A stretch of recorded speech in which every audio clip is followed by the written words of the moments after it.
Olá, meus irmãos, olá, minhas irmãs. A graça e a paz de Cristo Jesus possa ser sobre a sua vida. Que a graça e a paz de Cristo Jesus possa ser na tua família. Que a paz do Senhor possa estar no teu coração. Uma grande bênção estarmos aqui para mais uma escola bíblica da família. Meu nome é Adalberto Campos. Essa escola bíblica ela é apresentada pela família Barueri. Eu sou um dos pastores aqui da família Barueri. É uma grande bênção, irmãos, poder manifestar a boa e doce palavra do nosso Senhor e Salvador Jesus Cristo.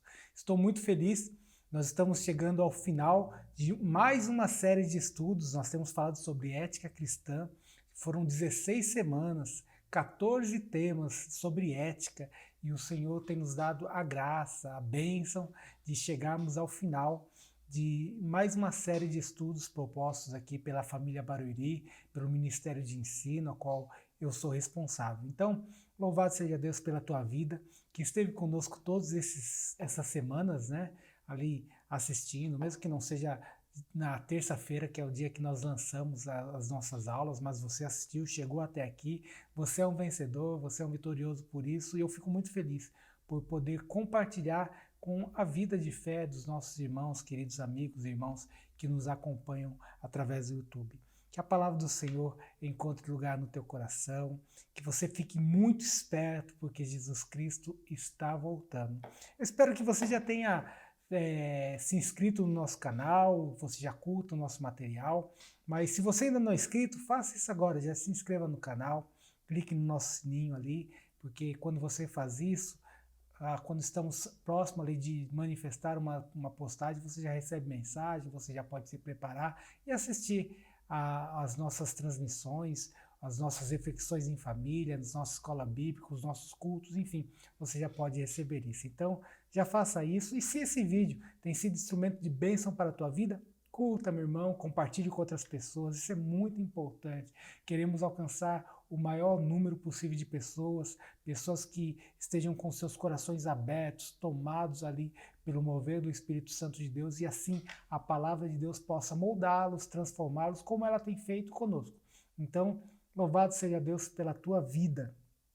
Na nossa última lição, que foi a nossa penúltima lição da nossa série de estudos, né? Nós falamos sobre ética e integridade. Nós temos falado sobre ética cristã, esse é o nosso tema, hoje é a última aula. E quando falamos na semana passada sobre ética e a integridade, nós apresentamos ali que nós vivemos em uma época de extrema urgência. Você sabe que Deus procura homens e mulheres que não se vendam a preço algum. Por preço algum nós possamos nos vender. O Senhor não busca pessoas perfeitas, mas Ele busca pessoas íntegras, que reconheçam que são pecadoras e que corram para o Senhor, para a provisão que Ele assim providenciou para nós por meio do seu Filho Jesus Cristo, nosso Senhor e Salvador Jesus Cristo. E para isso, nós contamos com um princípio indispensável, o amor. E sobre isto, sobre esse tema, sobre esse assunto, nós gostaríamos de trabalhar nessa nossa última aula, a última aula da série Ética Cristã. Nós iremos falar sobre ética e o amor. Fique conosco, meu irmão. Tenho certeza que o Senhor vai falar com você. Tenho certeza que o Espírito Santo do Senhor tem nos direcionado para uma grande, uma excelente palavra da parte de Cristo. Que a palavra do Senhor possa encontrar lugar no teu coração. O termo amor, no hebraico, o hebraico não é muito meu forte. Vou ler algo aqui que eu busquei aqui nos meus livros, nos meus materiais, mas hebraico eu apenas repito, mas eu leio, não consigo aprofundar tanto. Mas o termo amor no hebraico é aheb, que esse termo ele tem uma conotação bastante longa, uma longa conotação e de interpretação no texto do Antigo Testamento. Temos outros vocábulos também ali no Antigo Testamento que traz sentidos variados que são associados ao termo amor, desejo, amante, mas o termo principal no hebraico é aheb para a palavra, para o termo amor. Já no Novo Testamento, temos o termo ágape ou agapau, né, que é muito comum na Septuaginta. A Septuaginta foi a tradução do texto do Antigo Testamento, que originalmente é feito em hebraico, uma pequena porção em aramaico, foi traduzida para o grego. E aí lá nós temos a Septuaginta. Isso foi no período do Império Grego que essa tradução aconteceu. Já no o termo amor para o grego, nós temos o ágape, agapau, que é bastante conhecido na Septuaginta, ou em todo o Novo Testamento também. O termo filéu, que é sinônimo de agapau. E esses termos, agapau, aparece 142 vezes em todo o Novo Testamento. Já o termo ágape, que é o mesmo que o agapau, é a questão da forma linguística não, da gramática, da forma que é trabalhada. Ágape nós observamos 116 vezes no Novo Testamento, e já o termo filéu, 25 vezes em todo o Novo Testamento. Agapau, ele tem todo o alcance, agapau tem todo o alcance possível do significado do termo amor para a nossa versão, para o português. Então, o termo ágape, ou agapau, ele alcança o significado. Na verdade, ele vai até além do significado daquilo que nós entendemos pelo termo amor em português. Mediante o uso da palavra, nós podemos estabelecer uma diferença, aí sim, entre o amor divino e o amor humano, trazendo um contraste ali com relação ao termo philos, que também traduzimos a palavra amor do grego para o português. Um outro termo bastante interessante de ser notado e bastante falado na igreja cristã é o termo eros. É um outro termo utilizado para a tradução da palavra amor, que com frequência esse termo ele indica apaixonado ou sensual.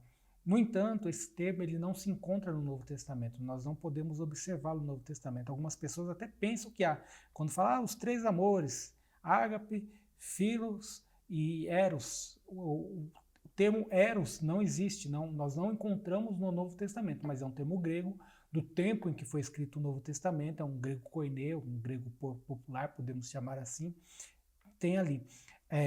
Também esse termo eros, né, ele era usado para um amor nobre, ou um amor espiritual, mas a questão da forma que ele era trabalhado era muito pequeno. É claro que nós não vamos nos adentrar muito no termo amor eros, já que não é nem o nosso teor aqui principal, já que nós procuramos trabalhar segundo o princípio bíblico, aquilo que tem na Bíblia. Na Bíblia, nós encontramos dois termos para derivar a palavra amor no grego, evidentemente. Agapau, ou ágape, em alguns casos também, com as suas derivações, e o amor filéu. Sobre isso nós queremos falar um pouquinho, tá bem? Nas Escrituras, o amor parece tanto como um atributo de Deus, como uma virtude humana, da moralidade humana também. Então, o termo amor, nas Escrituras aparece retratando a respeito da pessoa de Deus, ou do atributo de Deus, e com relação à moralidade humana. Que o assunto de amor pertence tanto à questão da teologia, isso é um fator interessante, como na questão ética. Isso é interessante nós notarmos. Nós estamos tratando aqui de uma aula de ética, ética cristã. Estamos trabalhando o termo amor. Vamos adentrar um pouco na questão teológica também, a gente vai falar sobre isso, mas o termo amor, o assunto amor, ele abrange tanto a questão teológica como a questão ética. Por quê? Teológica no que diz respeito ao atributo de Deus. Ética no quesito a moralidade do homem.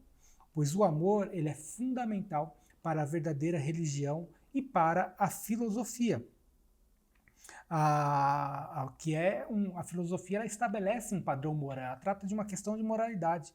O amor é uma parte importantíssima, mesmo diante da fé judaica cristã. Então, nós não podemos tratar de fé judaico-cristã, ou da fé cristã, sem tratar do amor. Inclusive, a base do evangelho é o amor.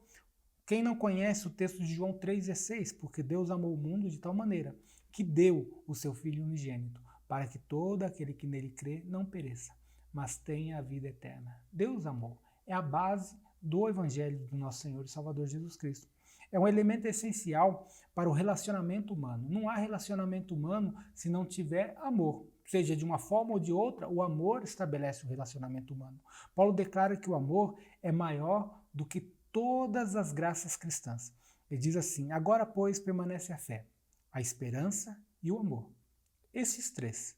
Porém, o maior destes é o amor. Na primeira carta aos Coríntios, no capítulo 13, versículo 13. Nos escritos de Paulo, também o solo, ou a terra, o chão, é onde o amor ele é o solo, vamos dizer assim, que brota todas as demais virtudes. Nós observamos na carta aos Gálatas, capítulo 5, versículo 22 e 23. Mas o fruto do Espírito é amor, alegria, paz, longanimidade, benignidade, bondade, fidelidade, mansidão, domínio próprio. Contra estas coisas não há lei. Perceba que o amor é o esteio, é o solo, é a base para a frutificação de todas as demais virtudes apresentadas aqui no fruto do Espírito pelo apóstolo Paulo na carta aos Gálatas, no capítulo 5. O amor ele é a marca distintiva de que alguém é filho de Deus. Não é possível ser filho de Deus se não for marcado pelo amor.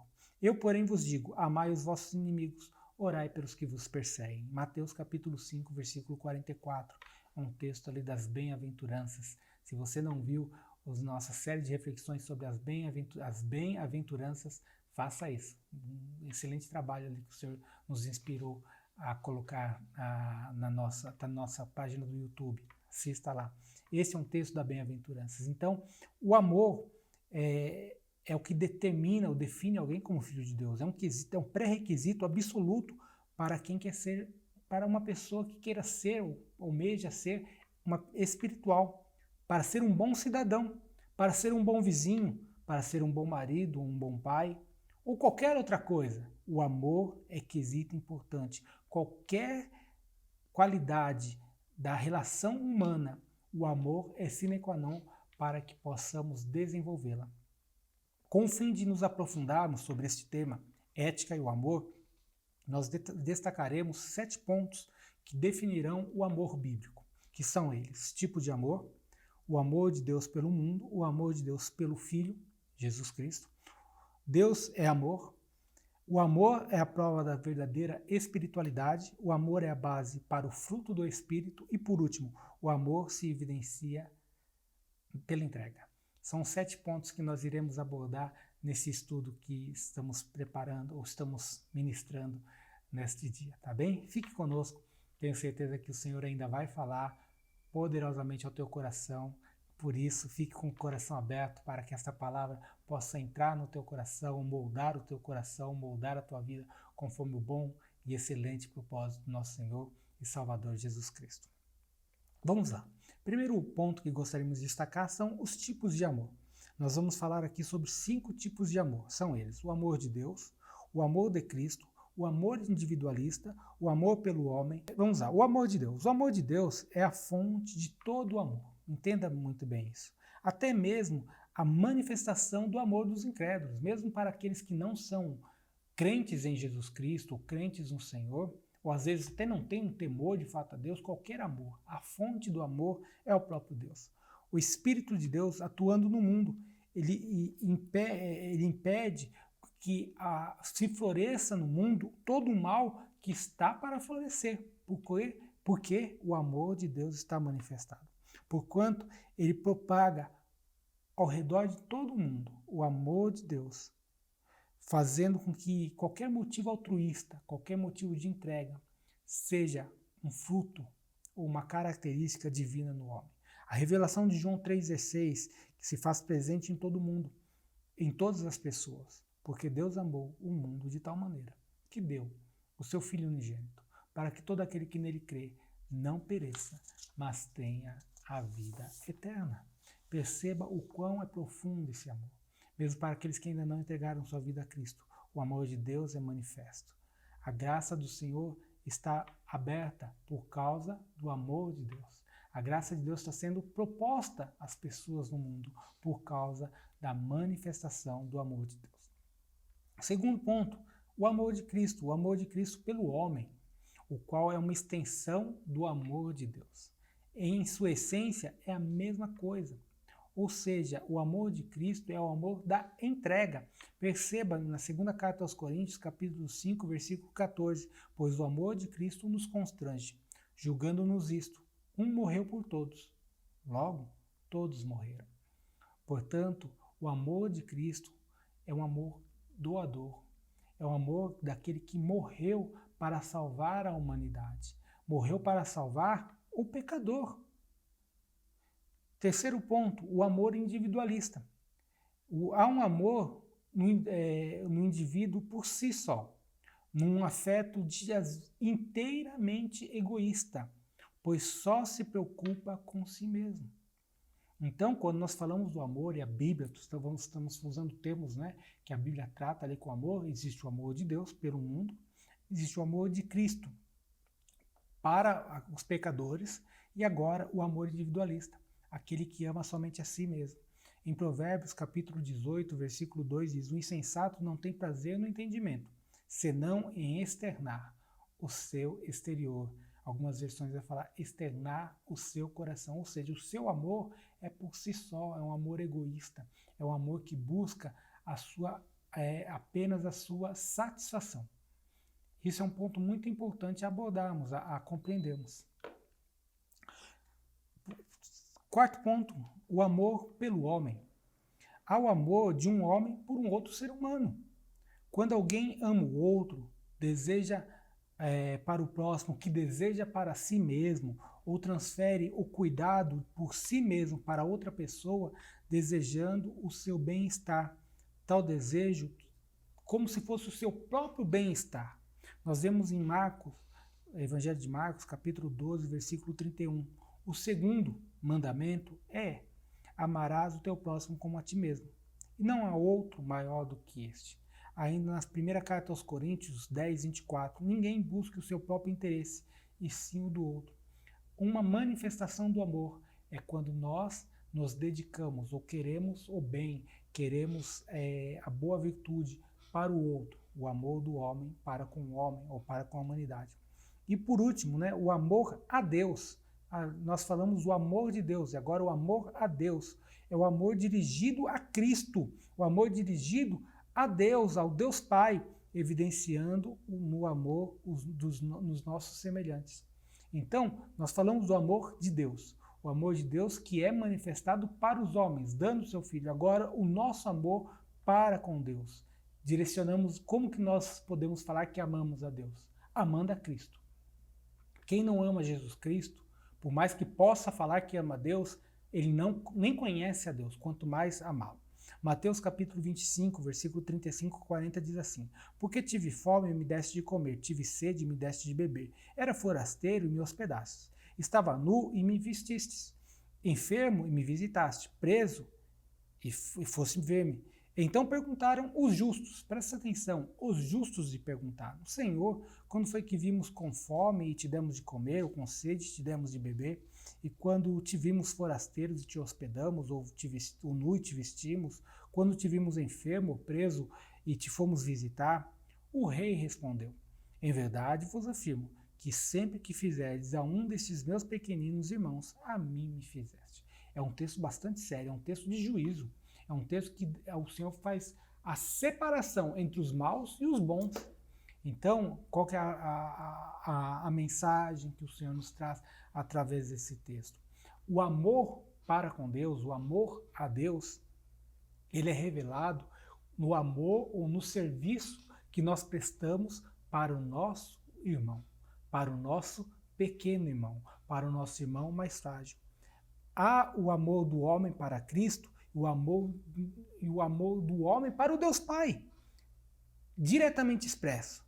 Essa modalidade de amor, ele requer um senso muito alto, um senso de excesso, vamos dizer assim, de grande contemplação, mediante a ascensão da nossa alma, mediante de uma alma elevada, que passa a contemplar a Deus. Certamente, esta é uma das maiores formas de amor descrito pelo apóstolo João no diálogo entre Jesus e a mulher samaritana. Lembram do João, capítulo 4, versículo 1 ao versículo 30? Lembram da mulher samaritana que Jesus pede água a ela e ali começa um diálogo com ela e ele fala de quem beber da água que ele teria para dar, de forma alguma morreria. Lembram-se disso? Pois bem, ali você vê o amor que aquela mulher foi tomada, de tão grande amor, porque ela não apenas reconheceu Jesus Cristo como o Messias, mas foi anunciar o Messias aos homens de Samaria. Embora o contexto contemple muito o resultado diário, o contexto prático da mulher, aquela situação, o evangelismo aos perdidos, uma vida santa e a lealdade a Cristo, são ações de caridades, vão evidenciar o nosso amor para com Deus. Se você diz que ama a Deus e não evangeliza, seu amor está falho. Se você diz que ama a Deus e não se santifica, seu amor está falho. Se você diz que ama a Deus e não pratica a caridade, seu amor está falho. Perceba que o nosso amor é evidenciado na evangelização, na santidade, na lealdade a Cristo e na caridade, no serviço aos menos favorecidos. Entenda isso, que o Senhor possa falar poderosamente ao teu coração. Vamos ao nosso segundo ponto, que diz a respeito do amor de Deus pelo mundo. Sem dúvida alguma, o texto áureo para esse tema é João 3,16. Esse texto vamos citar sempre, sempre, sempre. Porque Deus amou o mundo de tal maneira que deu o seu Filho unigênito, para que todo aquele que nele crê não pereça, mas tenha a vida eterna. Pois Deus ama todos os indivíduos do mundo, de todas as épocas, sem exceção alguma. Deus, sendo um ser inteligente, tem consciência de existência do mundo e ama todos os homens que nele habitam. De alguma maneira, posto que indefinida, exceto conforme entendemos as pessoas, Deus possui qualidades emocionais. É difícil você nortear ou determinar. Isso aqui é a parte da teologia a respeito do amor. A gente está falando de ética, mas aqui é uma área da teologia. Então a gente está falando um pouco de Deus. É um pouco difícil você falar de Deus, um Deus emocional, porque as nossas emoções são falhas, de Deus não. Mas em Deus há essa manifestação em amor também. O seu amor é a forma mais alta, mais pura, daquilo que nós chamamos de amor, conforme nós lemos no trecho de João, primeira carta de João 4,8. Deus é amor. Amor não é só uma característica de Deus. Amor é a essência de Deus. Deus é amor. Esse é o princípio do amor, que faz com que Deus tenha um destino perfeito para o homem, buscando uma felicidade perfeita e eterna aos olhos de Deus. Esta é a força motivadora de Deus em cuidar dos homens, para que esses homens possam ter um encontro com o seu Filho Jesus e assim o encontrar eternamente. A passagem de 1 João 4,16 expressa essa ideia. Nós o conhecemos e cremos no amor de Deus tem por nós. Deus é amor, e aquele que permanece no amor, permanece em Deus, e Deus nele. Perceba o quão é profundo. O amor é o que nos liga a Deus. O amor é o que nos faz ser mantidos em Deus. O amor é o que nos leva a conhecer a Deus. Esse amor de Deus pelo homem deve ser recíproco, dos homens para com Deus, e em seguida, por todos os homens. Não podemos dizer que amamos a Deus e não amamos os homens. Isto é realmente um contrassenso da verdade do amor. O amor, por conseguinte, é uma força dinâmica de toda a criação, bem como toda a sua origem, e se autentica pela bondade, pela lei, que alicerça o amor, conforme nos ensina em Mateus 22:40. Desses dois mandamentos dependem toda a lei e o profeta. Os dois mandamentos é amar a Deus de toda a tua força, entendimento e coração, e amar o homem, ao próximo, como a ti mesmo. Ou seja, leis e profetas só têm sentido se for movido pelo amor. A declaração do apóstolo Paulo, a carta aos Romanos 3,9 diz: pois isto, não adulterarás, não matarás, não furtarás, não cobiçarás. E se qualquer outro mandamento, tudo nesta palavra se resume: amará o teu próximo como a ti mesmo. Se você ama o teu próximo, você não rouba, você não mata, você não cobiça as coisas. A grandeza do amor de Deus impeliu o apóstolo Paulo a escrever um dos mais belos sonetos já escrito nesta terra. Você conhece o 13º capítulo da primeira carta aos Coríntios, transformado em músicas por muitos poetas, por muitos artistas. belas canções, mas sobretudo a palavra que expressa o amor de Deus. Primeira carta aos Coríntios, capítulo 13. Nenhuma literatura é superior a esta. Jamais foi escrito algo tão poderoso ali tratando a respeito ou a despeito do amor de Deus. Terceiro ponto, o amor de Deus pelo Filho, seu Filho unigênito, por Jesus Cristo. O amor de Deus Pai pelo Filho é mencionado e é enfatizado. Observamos em João 10,17. Por isso o Pai me ama, porque eu dou a minha vida para reassumir a sua glória, como a glória de Deus é reassumida em Cristo Jesus, através da conquista, a conquista dos pecadores. João 15,9. Como o Pai me amou, também eu vos amei, permanecei no meu amor. João 17, 22 ao 24 e o 26. Eu lhe tenho transmitido a glória que me tens dado, para que sejam um, como nós o somos, eu neles e tu em mim, a fim de que sejam aperfeiçoados na unidade, para que o mundo conheça que tu me enviaste e o amaste, como também amaste a mim. Pai, a minha vontade é que onde eu estou estejam também comigo os que me deste, para que vejam a minha glória que me conferiste, porque me amaste antes da fundação do mundo.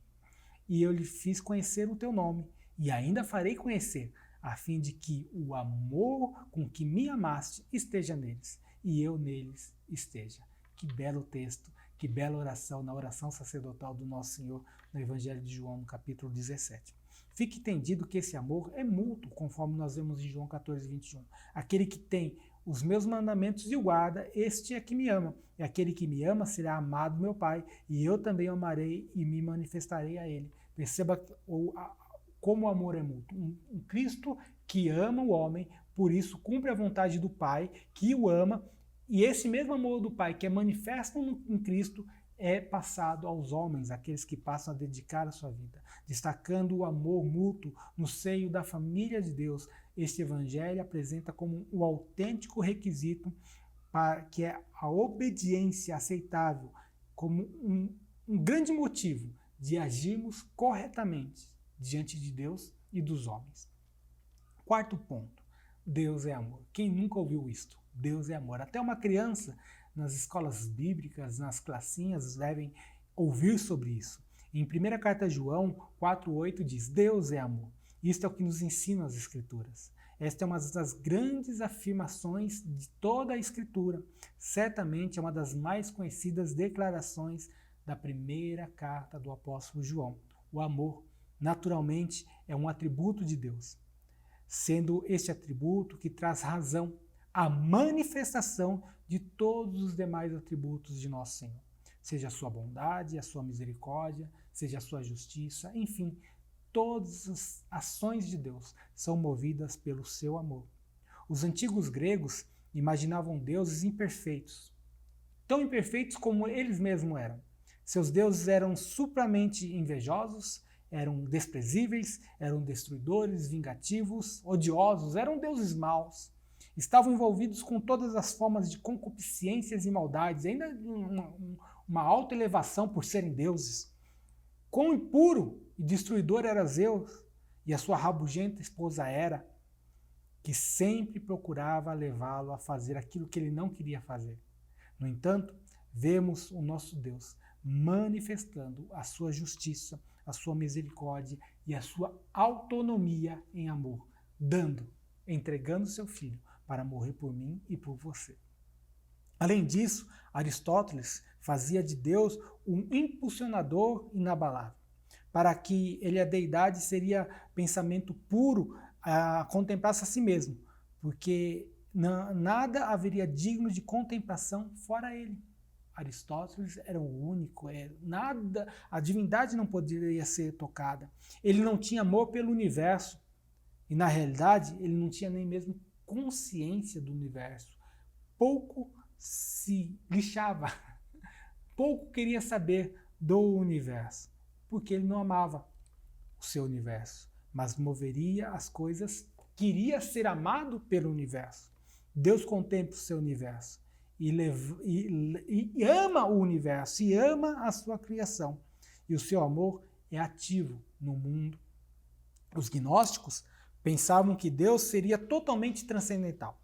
Ele tinha contato com o universo somente através de uma longa linhagem sombrias nas emanações angelicais ou por mediadores.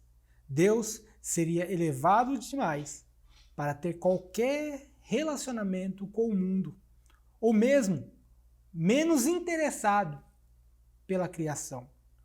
É o deísmo. Deus se fazia um intocável, inatingível para qualquer mortal.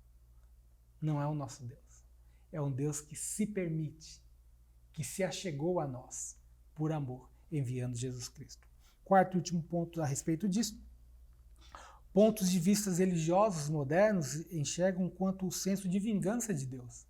Já ouviu falar sobre isso? Até dentro da igreja, às vezes, desvirtuando o amor de Deus, aqueles que creem na reprovação ativa. Ou seja, Deus só reprova o homem. Deus não tem nada com o homem. O amor de Deus é limitado, o amor de Deus não pode. Isso não, o amor de Deus não. Deus amaria não ao mundo, mas apenas a alguns grupos de pessoas, apenas os eleitos. Na realidade, não acreditam que Deus seja amor. Aqueles que veem apenas a retribuição e a vingança no julgamento divino, ignorando a passagem do primeiro capítulo de Efésios, e ainda ignorando a passagem de 1 Pedro 3, 18 a 20, pois também Cristo morreu uma única vez pelos pecados, o justo pelos injustos, para conduzir-vos a Deus, morto sim, na carne, mas vivificado no Espírito, no qual também foi e pregou os espíritos em prisões, os quais, noutro tempo, foram desobedientes quanto à longanimidade de Deus, aguardavam nos dias de Noé, enquanto se preparava a arca, o qual poucos, a saber, 8 pessoas foram salvos através da água, pervertendo o propósito de Deus, dizendo que Deus não pode ser amor. Portanto, meus irmãos, vivemos em tempos em que as pessoas querem questionar o amor de Deus e não percebem que Deus é amor e por isso ele nos deu uma solução. Jesus Cristo, Senhor e Salvador.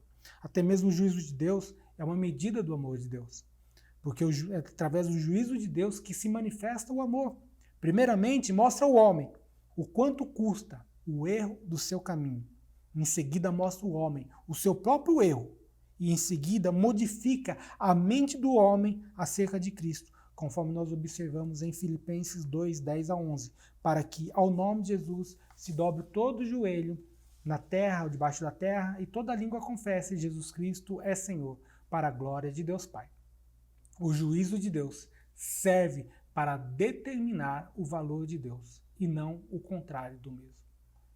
Quando as pessoas falam contra o juízo de Deus, elas querem se referir como se Deus... Não, para que juízo? Na verdade, o juízo de Deus mostra o valor, o quilate do amor de Deus, mostrando o caminho errado que o homem vive, mostrando o custo daquele caminho errado e mostrando que esse caminho errado pode ser mudado mediante a sua confissão a Jesus Cristo como Senhor e Salvador de sua vida. Portanto, o amor bíblico, ele prova a verdadeira espiritualidade. Sabemos que o amor é maior do que de todas as virtudes cristãs, o amor é maior. É mais importante do que a fé e a esperança, conforme 1 Coríntios 13, 13, conforme já falamos, agora, pois, permanece a fé, a esperança e o amor. Esses três, porém, o maior desses é o amor. Sabemos que o amor é o solo onde brotam, de onde desenvolvem todas as demais virtudes que o homem possa ter, todas as demais virtudes espirituais, conforme nós lemos em Gálatas 5, 22 e 23, mas o fruto do Espírito é o amor, a alegria, a paz, a longanimidade, a benignidade, a bondade, fidelidade, mansidão e domínio próprio. Porém, o que talvez nos surpreenda é que não terá havido novo nascimento, em hipótese alguma, sem que haja amor, sem que seja implantado o amor na alma. Se não houver um novo nascimento, o amor é falho. A alma é egoísta e não pode ser regenerada. Em 1 João 4,7 declara com uma grande ousadia de que o amor é o produto do próprio novo nascimento. Amados, amemos-nos uns aos outros, porque o amor procede de Deus. E todo aquele que ama é nascido de Deus e conhece a Deus. Portanto, o amor é o produto que nos leva a um novo nascimento, a sermos regenerados em Cristo. Deus é amor. O amor vem da parte de Deus. Não existe amor que não venha da parte de Deus. O Satanás não pode amar. O homem por si só não pode amar, senão a essência de Deus, do amor de Deus no seu coração ou na sua vida. Aquele que nasceu de Deus recebeu o implante da natureza altruísta. Tal indivíduo automaticamente amará o seu próximo. Embora isso sempre deve fortalecer e ir aumentando conforme a alma vai se tornando mais espiritual. Então, ao passo que nós nos levamos espiritualmente, o amor deve aumentar em nós. Portanto, o amor é a prova da espiritualidade de uma pessoa. Trata-se da maior das virtudes espirituais. É o solo onde todas as outras virtudes devem crescer. Assim sendo, realmente é de estranhar que alguns pensem no conflito entre o ódio, ou que conflitos ou que ódios possam provar a espiritualidade de alguém. Nós temos visto pessoas briguentas, não é? Em nosso tempo, que através do ódio, através de conflitos e guerras e brigas, acham que aquilo é manifestação de Deus ou manifestação de espiritualidade. Não. O amor é a manifestação de Deus. Um belo estudo para um dia, conforme a direção do Senhor, da primeira carta aos Coríntios, capítulo 13. Oremos a Deus para Deus nos preparar esta oportunidade. Nossa espiritualidade deve imitar a Deus, o Pai, o Deus que é amor. Ele é a origem de todo pensamento, de toda a ação altruísta. Os filhos de Deus serão inspirados, tanto por seu exemplo, como através do cultivo do amor na alma, como pela realização do Espírito Santo em nossas vidas. A prática da lei, do amor, é um dos meios de desenvolvimento espiritual. De cada vez que fazemos o bem para alguma pessoa, nós somos impelidos pelos motivos puros, pelo nível da nossa espiritualidade. Ela se eleva. E outros meios de crescimentos espirituais são dentro de estudos que nós podemos fazer, sejam por meio de estudos bíblicos, de orações, de meditações, de santificações, de emprego dos dons espirituais. Eles vão nos ajudando para o cumprimento de nossa missão. Mas o combustível é o amor emanado de Deus em nossas vidas. O amor, ele é a base do fruto do Espírito. Conforme nós já vimos em Gálatas 5, 22 a 23, mas o fruto do Espírito é o amor, a alegria, a paz, a longanimidade, a benignidade, bondade, fidelidade, mansidão, domínio próprio. Contra estas coisas não há lei. O amor é o primeiro fruto do Espírito na alma e na vida da pessoa, fazendo disto um solo, uma terra fértil, para que todos os demais frutos possam crescer e multiplicar. Como produto supremo do Espírito, o amor torna-se a força por detrás de todos os dons espirituais, sendo maior do que qualquer um deles. Isoladamente, é um conjunto conforme nós observamos na carta aos Coríntios, no capítulo 13.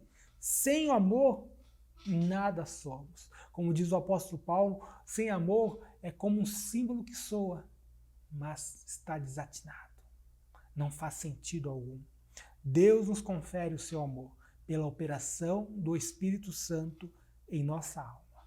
Na tua alma, na minha alma, o amor é a planta tenra, qual o Espírito rega, cuida, zela em nossas vidas. Se o amor estiver ausente, então o Espírito Santo não habita em nós. Se o amor está presente, nos tornamos a habitação do Espírito. O amor se evidencia na entrega. Quem ama não tem outra opção, senão se entregar. É a capacidade de esquecer-se de si mesmo no serviço ao próximo. Isso é amar a Cristo. Isso é amar ao irmão. Filipenses 2,4, não tenha em vista o que é propriamente seu, senão também cada qual o que é dos outros.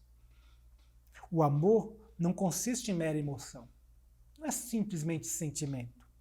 É uma qualidade da alma, mediante o qual o indivíduo sente ser natural, comum, servir ao próximo, tal como sempre quererá servir a si mesmo. Da mesma forma que eu desejo me alimentar, eu desejo alimentar o próximo. Essa qualidade da alma é produzida pela influência transformadora do Espírito Santo, conforme nós observamos e lemos várias vezes o texto de Gálatas, capítulo 5, versículo 22. O amor consiste no interesse por nosso semelhante. Trata-se de um altruísmo puro, a negação do próprio eu, visando o bem-estar alheio. Consiste em desejar a vantagem, a prosperidade física, emocional, espiritual em favor dos outros, em favor dos nossos irmãos, como naturalmente desejamos para nós. Nós queremos o nosso bem-estar. Se amamos, desejamos o bem-estar do nosso próximo. Esse amor ao próximo é, ao mesmo tempo, o amor a Cristo, conforme nós observamos lá no 25º capítulo do livro do Evangelho de Mateus. Poucas almas podem amar diretamente a Deus, e somente quando a alma já acendeu suficientemente a direção a Deus, como ocorrer com uma forma de contemplação. O amor a Deus simplesmente de você ficar quietinho. Isso não são todos que expressam o amor desta maneira. Porém, a parte mais importante desta ascensão de amor, desse direcionamento de Deus, consiste em aqueles que Deus otorgou a vida eterna. E assim é possível amar a Deus. No entanto, é impossível amar a Deus e odiar o ser humano. Já viu aquela frase, gosto mais do meu cachorro, quanto mais conheço os homens, mais gosto ou amo o meu cachorro? Isto não é uma palavra cristã, porque Deus morreu pelo homem, não pelo cachorro. Quanto mais amamos a Deus, mais amamos os homens. Em João 4,7, vemos, amados, amemos uns aos outros, porque o amor procede de Deus. E todo aquele que ama é nascido de Deus e conhece a Deus. Você conhece a Deus? Você ama a Deus? Ah, sim. Então você ama a Deus. Porque o amor de Deus nos dá um novo nascimento. O amor de Deus nos eleva ao conhecimento de Deus. Só ama verdadeiramente aquele que nasceu de Deus, porquanto o amor cristão é uma qualidade eminentemente espiritual. Portanto, aquele que não ama também não conhece a Deus. 1 João 4,8, aquele que não ama não conhece a Deus. Deus é amor. Porque Deus é a própria essência do amor, sendo o altruísmo puro. Por semelhante modo, não amar é andar nas trevas. Observamos em 1 João 2,11, aquele, porém, que odeia o seu irmão está nas trevas e anda nas trevas e não sabe para onde vai, porque as trevas lhe cegaram os olhos. Quantas pessoas na igreja cegas por falta do amor, por não conhecerem a Deus. O amor é o caminho mais rápido e o de retorno ao Senhor. Diria que o amor é o único caminho para encontrarmos ao Senhor. É a virtude moral suprema que precisamos possuir e compartilhar de sua imagem moral, permitindo que todas as demais virtudes possam ser bem mais facilmente adquiridas. Você quer ser longânimo? Ame. Você quer ser benigno? Ame. Você quer ter domínio próprio? Ame. Esta é a base, este é o solo para a manifestação dos demais frutos. Somente quando já somos possuidores da natureza moral divina é que podemos possuir a natureza metafísica que está destinada aos remidos, a saber, a própria natureza de Jesus Cristo, o Filho de Deus. Somente então é que nos tornamos verdadeiros filhos de Deus, juntamente com o Filho de Deus dentro da família divina, participantes da natureza divina, pelas quais nos tem sido doada as suas preciosas e muito grandes promessas, para que por elas vos torneis co-participantes da natureza divina, livrando-vos da corrupção das paixões que há no mundo. Primeira carta de Pedro, capítulo 1, versículo 4. O tema proposto no nosso estudo, ética cristã, que traz a sua base, é ética e o amor. Cristo adicionou um hemisfério ao mundo moral, muito maior, por meio do amor. Há um hemisfério maior, há uma grandeza, há um poder maior em nossas vidas por causa do amor. Diante dos 14 temas que nós apresentamos nas últimas 16 semanas, hoje é a 16ª semana falando de ética cristã. Falamos de muitos assuntos agudos, muitos assuntos realmente impactantes. Falamos de ideologia, falamos de lei, falamos de autoridade, falamos de ética quanto ao Estado, a pena de morte, a questão política, falamos sobre sexualidade, falamos de violência, falamos de movimento LGBT, falamos da família, falamos da integridade. Se nós não olharmos tudo isto, tendo por base o amor, nada do que falamos fará sentido algum. Nós amamos as pessoas, independente da sua condição ética, da sua prática, a prática ética qual ela exerce para a sua vida. E nós queremos declarar que Deus também as ama. E por isso, Deus lhe apresenta uma nova forma de viver, por meio do seu amor, que em nós fez habitar, produzindo em nós frutos de arrependimentos. Devemos concluir que a ética cristã somente pode fazer algum sentido quando nos é apresentada com amor e através do amor de Cristo, uma vez que a nossa conduta deve refletir quem somos, de quem somos e para onde vamos. Meu irmão, eu quero louvar a Deus pela tua vida, por essas 16 semanas que passamos juntos, ministrando a palavra de Deus, trabalhando sobre ética e hoje concluindo sobre ética cristã e o amor. Que a palavra do Senhor tenha lugar no teu coração. Que minha oração é para que eu seja instrumento desta palavra, para te ajudar, para auxiliar e o nome de Cristo seja glorificado. Fique esperto, meu irmão. Jesus Cristo está voltando. Senhor Jesus, eu quero te louvar e agradecer pelos meus irmãos e irmãs que se encontraram conosco no decorrer desta semana, ou talvez eles tenham assistido apenas esta aula, Senhor amado, mas que esta palavra possa ir de encontro ao seu coração, a meditação da palavra do Senhor possa salvá-lo por meio de Jesus Cristo, nosso Senhor e Salvador. Obrigado, Senhor amado, pelo teu cuidado e zelo com as nossas vidas. Amém. Que o Senhor te abençoe grandemente. Fique sempre ligado naquilo que a família Barueri apresenta, sempre uma palavra de vida, de esperança para o teu coração. A partir da semana que vem, nós iríamos iniciar a nossa escola bíblica com um novo tema. O tema é escatologia. Vamos gastar aí algumas semanas falando sobre escatologia. Portanto, fique conosco. Um tema tão precioso, tão profundo também da teologia sistemática, né? Acerca das últimas coisas, a escatologia. Então, fique conosco. Creio que o Senhor vai falar poderosamente ao teu coração. Obrigado por estar conosco todo esse tempo.